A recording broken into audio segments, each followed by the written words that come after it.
video. Nasa third floor po tayo. Nagtaka ako ba tatlo ang ilaw dito? Ikalimit dito ba? Yan.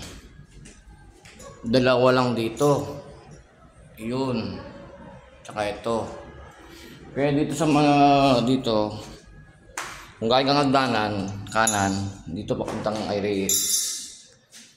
Isa, dalawa, tapos tatlo. Isa, dalawa, tatlo. Ngayon, akala natin sakto.